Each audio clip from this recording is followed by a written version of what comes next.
Selamat malam semua, perkenalkan nama saya Khalifah Abadini. Hari ini kita akan membahas mengenai PHBS. Semua tentu setuju ya bahwa mencegah lebih baik daripada mengobati. Karena itu, setiap orang perlu melakukan pola hidup sehat untuk menjaga dirinya, anak-anaknya, dan seluruh anggota keluarga dari serangan penyakit. Salah satu langkah sederhana adalah dengan mengajarkan dan mempraktikkan PHBS di rumah. PHBS atau pola hidup bersih dan sehat adalah semua perilaku kesehatan yang dilakukan karena kesadaran pribadi sehingga keluarga dan seluruh anggotanya mampu menolong diri sendiri pada bidang kesehatan serta memiliki peran aktif dalam aktivitas masyarakat. Tujuan utama dari gerakan PHBS adalah meningkatkan kualitas kesehatan melalui proses penyadartahuan yang menjadi awal dari kontribusi individu-individu dalam menjalani perilaku kehidupan sehari-hari yang bersih dan sehat.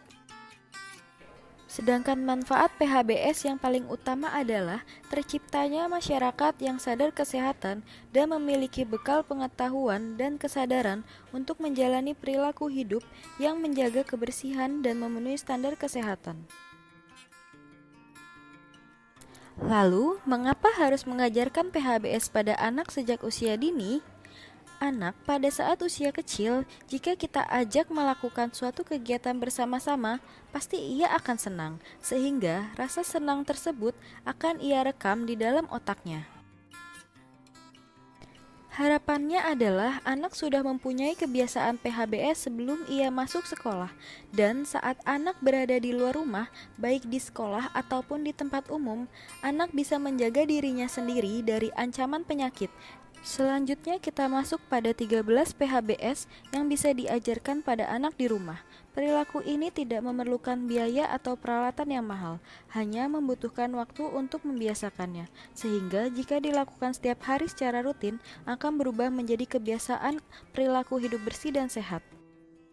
Langkah PHBS yang pertama adalah mengajak anak untuk mencuci tangan dengan air bersih yang mengalir dan menggunakan sabun. Ada 7 gerakan mencuci tangan dengan bersih dan benar. Gerakannya adalah gosok telapak tangan dengan telapak tangan, punggung tangan, dan sela-sela jari tangan.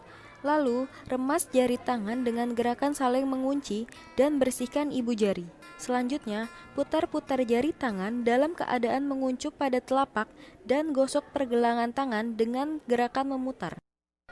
Cuci tangan pakai sabun sebaiknya dilakukan sebelum makan, setelah bermain, setelah membuang sampah, setelah buang air dari kamar mandi, setelah batuk atau bersin, dan setelah memegang hewan.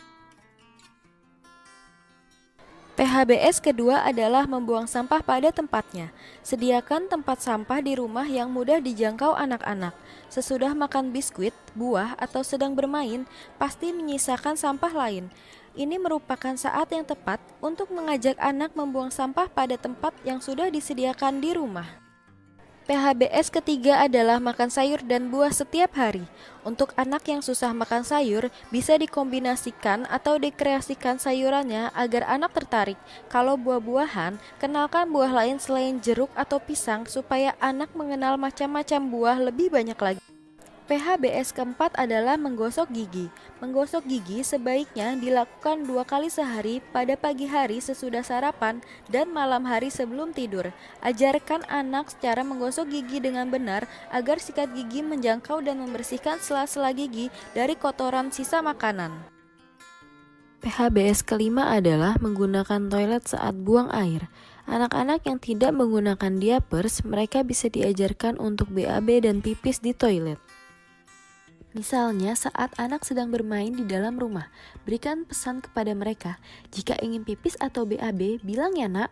Dengan begitu, anak akan bilang saat ingin buang air, sehingga anak akan terbiasa buang air di toilet. PHBS ke-6 adalah melakukan aktivitas fisik setiap hari.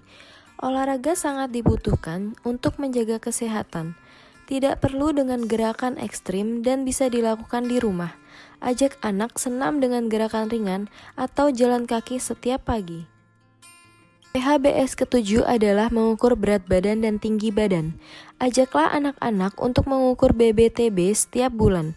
Kegiatan ini bisa dilakukan mandiri atau di posyandu dengan dibantu tenaga kesehatan. Dengan mengukur BB dan TB secara rutin, maka akan terlihat jelas pertumbuhan dan perkembangan anak setiap bulannya. PHBS ke-8 adalah tidak meludah di sembarang tempat. Meludah di sembarang tempat merupakan kebiasaan buruk dan mengganggu orang di sekitarnya. Ajarkan mereka untuk meludah di kamar mandi atau wastafel, lalu menyiramnya dengan air, atau menggunakan tisu lalu membuang tisu ke tempat sampah, dan ingatkan mereka untuk mencuci tangan. PHBS ke-9 adalah memberantas jentik nyamuk. Salah satu contoh kegiatan adalah dengan mengajak anak untuk membersihkan bak mandi bersama-sama. Informasikan kepada mereka bahwa bak mandi akan menjadi tempat jentik-jentik nyamuk jika tidak dibersihkan. PHBS ke-10 adalah menggunakan air bersih. Informasikan kepada anak bahwa menggosok gigi, mencuci tangan, memasak, meminum air, mandi, dan lain-lain harus menggunakan air bersih. Jika menggunakan air bersih, kita akan terhindar dari berbagai penyakit yang disebabkan oleh bakteri. PHBS ke-11 adalah cara bersin yang benar. Ayo, siapa di sini yang saat bersin masih menggunakan telapak tangan untuk menutupnya? Jika menggunakan telapak tangan saat bersin, kuman akan mudah untuk bertukar karena tangan digunakan untuk makan, minum, mengelap keringat, dan lain-lain. Nah, mulai sekarang ajarkan anak menggunakan lengan bahu saat bersin, atau bisa juga menggunakan tisu untuk menutup bersin, lalu membuang tisu tersebut ke tempat sampah. Dan jangan lupa ajarkan mereka untuk cuci tangan setelahnya. PHBS ke-12 adalah cara cebok yang benar. Untuk para orang tua yang mempunyai anak perempuan, penting mengajarkan tentang cara cebok yang benar. Cebok yang benar adalah dengan mengusapnya dari depan ke belakang, karena jika dilakukan dari belakang ke depan, maka kotoran atau bakteri dari anus akan berpindah ke depan. PHBS terakhir adalah istirahat yang cukup. Para orang tua sebaiknya mengatur waktu tidur anak. Istirahat yang cukup akan membantu anak dalam beraktivitas, tidak mudah lelah, dan penting juga untuk menjaga psikologisnya agar tidak mudah marah dan mampu mengontrol emosi.